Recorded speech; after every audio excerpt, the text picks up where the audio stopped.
kita pasti sering banget ditugasin buat bikin esai. Selain itu juga di masa depan kita bakalan sering disyaratkan juga untuk bikin esai. Biasanya ketika kita ngikutin seleksi universitas atau seleksi beasiswa, kita pasti disyaratkan untuk bikin esai ini. Nah, udah tahu kan kenapa esai itu penting? Nah, sekarang kita langsung aja bahas hal-hal yang harus kamu lakukan ketika bikin esai. Dan sepertinya analoginya itu kalau kamu bikin esai ini kayak kamu masak gitu. Jadi kamu itu perlu pikirin dulu mau masak apa, terus kamu kumpulin bahannya dan kamu mulai action. Nah, jadi yang pertama, kalian harus pilih topiknya dulu. Dan saran aku, kalian harus pilih topik yang emang menarik minat kalian. Kalau kalian suka tentang hal yang berbau education, kalian boleh pilih itu, atau bahkan kesehatan dan kedokteran mungkin, atau lingkungan hidup, dan juga mungkin kesetaraan, hukum, dan lain-lain. Kalian bisa pilih topik yang sesuai yang kalian minati. Dan setelah itu kalian harus melakukan riset mendalam. Karena kita tahu kalau misalkan esai ini isinya pendapat penulis. Nah, pendapat penulis itu akan lebih kuat ketika dia itu di backup dengan data-data yang valid dan juga akurat. Makanya kalian harus riset untuk mendapatkan data-data tersebut dan untuk bisa mendukung apa yang kalian sampaikan. Nah, itu kan tadi ceritanya step awal dalam memasak. Di sini kita masih mikirin bahan-bahannya yang tadi rancang idenya itu. Nah, sekarang kalian harus ngerancang ide kalian. Jadi organize your idea buat tulisan kalian itu sempurna dengan ide yang terorganisir dengan baik. Dan basically untuk bikin esai itu kita punya 3 struktur. Yang pertama ada introduction, ada body, dan ada conclusion. Nah, introduction itu ngejelasin kenapa kalian bikin esai tentang ini dan hal-hal yang mendasar lainnya, topik-topik yang mendasar lainnya.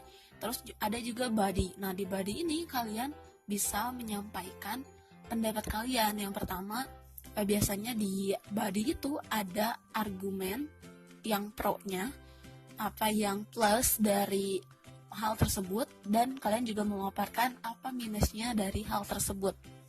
Dan terakhir, di paragraf selanjutnya, setelah kalian memaparkan for and against, kalian bisa tulisin pendapat kalian. Jadi, terus pihak kalian itu ada di mana? Di setuju atau dia nggak setuju.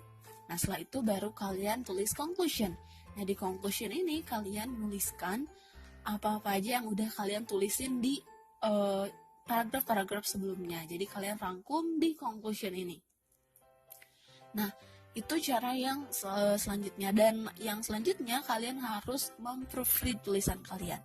Jadi kalian perlu read, and read. Kalau misalkan dianalogikan dengan masakan, proofread ini ceritanya kalian lagi nyicipin masakan kalian.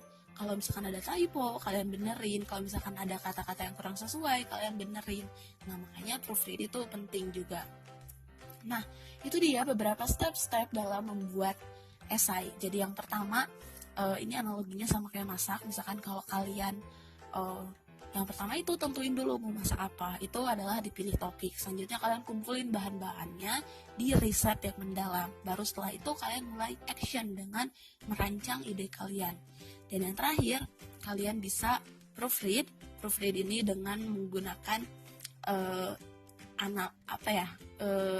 koreksi-koreksi yang nggak kalian sadari selama kalian menulis. Ada kesalahan-kesalahan yang nggak kalian sadari selama menulis. Nah, selanjutnya aku bakalan kasih beberapa tips buat kalian.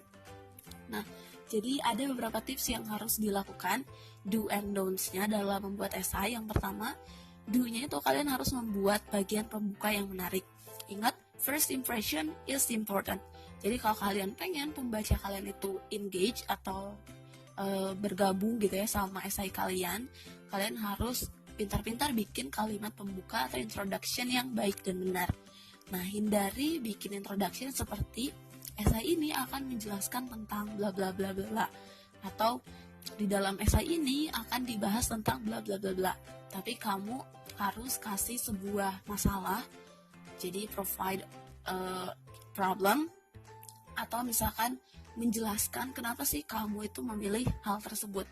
Jadi kalau bisa jangan memulai statement introduction dengan esai ini akan membahas tentang dan lain-lain.